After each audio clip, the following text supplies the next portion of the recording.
Up Wednesday? What's going on? So we have made it into spring. We've made it into April. In fact, tomorrow is Purple Up.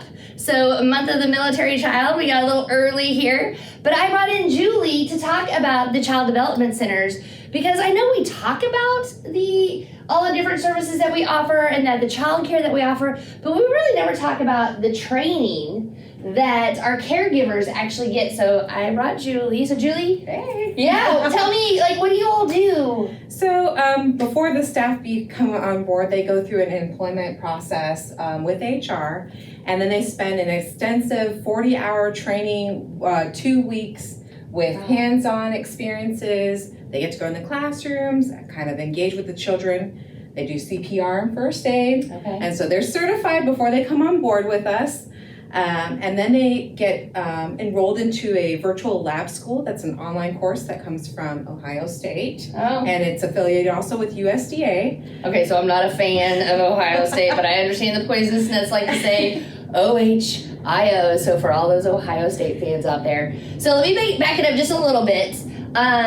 So before they get hired, but before they ever really interact, they have 40 hours? They have 40 hours, and we split it up in a 2-week period. Wow, that's a lot. It is a lot, and it's a lot of information, Yeah. but a lot of it, too, is hands-on. So they have where they're here in a classroom, and they're getting all the PowerPoints, but then later on in the week, they get to go in the classroom and then do the skills they just kind of prac app, okay, I learned how to do this now, let me pick up a child and figure out how to do that, but obviously all supervised. Oh yes, so everything's still supervised. They have to go through a touch and guidance training beforehand, and so then they get they can interact with the children, and then staff are still monitoring them. Okay. They're not allowed to be left alone with the children because their background checks still have to come through. Oh, so they get a background check too. Background checks are needed.